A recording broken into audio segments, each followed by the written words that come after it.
गजर दशसूत्रीचा आणि जागर स्त्री शक्तीचा या कार्यशाळा स्वतः प्रत्येक तालुक्यामध्ये येऊन घेतलेल्या आहेत। उद्देश एवढाच होता की स्त्री शक्ती ही खूप मोठी आहे आणि या स्त्री शक्तीचा उपयोग विद्यार्थ्यांवरती संस्कार मूल्य रुजवण्यासाठी व्हावा। महिलांची शक्ती जर एकत्रित आली दुर्गा काली या स्वरूपामध्ये तर निश्चितपणे गुणवत्ता ही वाढणारच आहे आणि त्याच उद्देशाने हा कार्यशाळा संपन्न झाल्या। आपल्या सगळ्यांना माहिती असेल की साहेबांच्या संकल्पनेतूनच आपण संपूर्ण महाराष्ट्राला ऐतिहासिक असणारा खेळ पैठणीचा अतिशय सुंदर आणि दिमाखदार असा कार्यक्रम घेतला, ज्यामध्ये महिलांना आनंद उत्साह मिळेल अशी संकल्पना होती आणि हा संपूर्ण आठवडा आपण महिलांचा गौरव करण्यासाठी विविधांगी कार्यक्रमांचं आयोजन केलं होतं आणि आज आपण सांगता समारोहासाठी आणि पारितोषिक वितरणासाठी या ठिकाणी एकत्र जमलो आहोत। असं म्हणतात की स्त्रियांच्या बाबतीमध्ये मैं कली हूँ मैं फुलवारी हूँ, मैं कली हूँ मैं फुलवारी हूँ, मैं स्त्री हूँ मैं नारी हूँ, मैं दर्शन हूँ मैं दर्पण हूँ, मैं नाद हूँ मैं गर्जना हूँ, मैं बेटी हूँ मैं माता हूँ, मैं बलिदानों की गाथा हूँ, मैं द्रौपदी हूँ मैं सीता हूँ, मैं श्रीमद भगवत गीता हूँ। असं अतिशय सुंदर असं वर्णन स्त्रियांचं केलेलं जातं आणि कुछ लोग कहते हैं कि औरत को कोई घर नहीं होता कि औरत का कोई घर नहीं होता, लेकिन हम कहते हैं कि औरत के बिना कोई घर नहीं होता, औरत के बिना कोई स्कूल नहीं होता, अध्यापकों के बिना अध्यापिका के बिना कोई स्कूल नहीं होता। अतिशय सुंदर अशी ही संकल्पना आहे आणि आपल्या सगळ्यांचा गौरव करण्यासाठी आपण या ठिकाणी एकत्रित जमलो आहोत। मी अधिकचा वेळ घेणार नाही, फक्त स्त्री शक्तीचा जागर व्हावा गजर व्हावा हा एवढाच हेतू आणि ही संकल्पना सन्माननीय दिलीपजी स्वामी साहेबांची आहे आणि ही संकल्पना आपण पुढे घेऊन जात आहोत। येत्या काळामध्ये स्त्री शक्तीचा गजर, स्त्री शक्तीचा जागर आणि स्त्री शक्तीचा गुणवत्ता वाढवण्यासाठी मूल्य आणि संस्कार देण्यासाठी आपण अतिशय चांगल्या पद्धतीने एकत्र येणार आहोत आणि हा गजर हा जागर असाच चालू राहणार आहे, कारण थेंबाथेंबातून येथे सामर्थ्याचा सागर व्हावा, जगाच्या कल्याणासाठी स्त्री शक्तीचा जागर व्हावा। तर हा स्त्री शक्तीचा जागर आपण असाच पुढे चालू ठेवणार आहोत। साहेबांना खूप घाई आहे, अगदी खूप आपल्या विनंतीला मान देऊन सर या ठिकाणी उपस्थित झालेले आहेत, तर आपण सरांचं ऐकणार आहोत आणि सरांच्या हस्ते आपण पारितोषिक देखील स्वीकारणार आहोत। तर अधिक वेळ न घालवता तर आपल्या मनपूर्वक आभार आणि गुण या ठिकाणी करते आदरणीय दिलीपजी स्वामी साहेब, जिल्हाधिकारी तथा जिल्हा दंडाधिकारी छत्रपती संभाजी।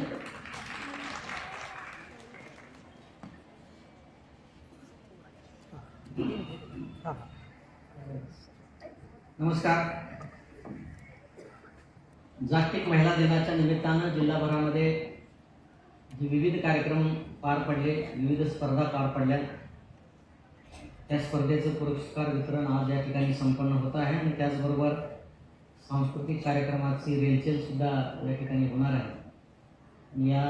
कार्यक्रमाच्या शुभारंभ प्रसंगी उपस्थित जिल्ह्याच्या दोन्ही शिक्षणाधिकारी, माध्यमिक प्राथमिक, आमचे जिल्हा माहिती अधिकारी, शिक्षण विभागाचे सर्व अधिकारी आणि ज्यांच्यासाठी हा कार्यक्रम आयोजित केलेला आहे, सर्व दूर जिल्ह्याभरातून आलेल्या आपण सर्व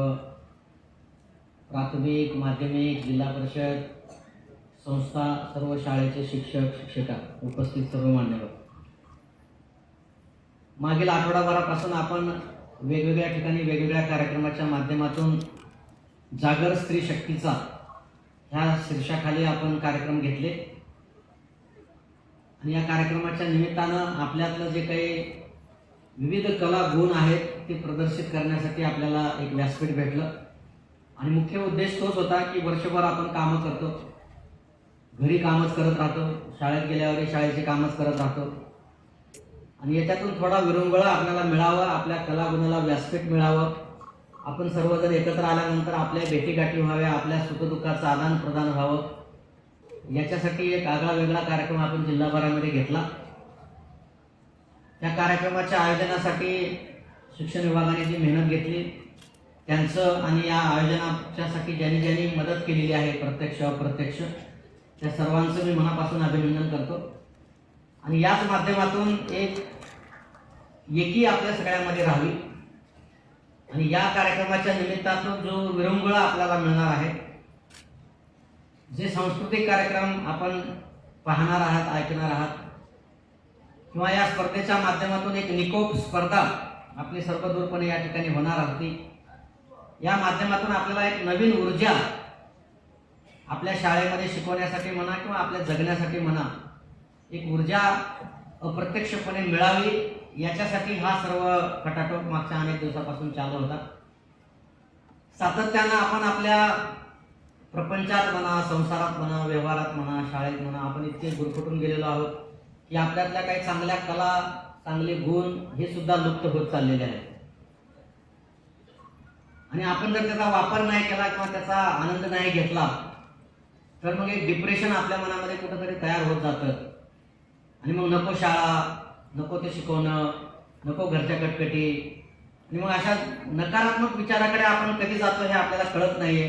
त्याच्यासाठी नकारात्मकतेपासून दूर जाऊन सकारात्मकतेला जवळ करण्यासाठी हा कार्यक्रम होता. आणि तो कार्यक्रम तुम्ही सर्वांनी सहभाग नोंदवला आणि यशस्वी करून दाखवला. त्यामुळे तुमचं सुद्धा मनापासून अभिनंदन आहे. कारण मी आता दुसारे साहेबांना सांगत होतो की इतक्या दुरून महिला येतात,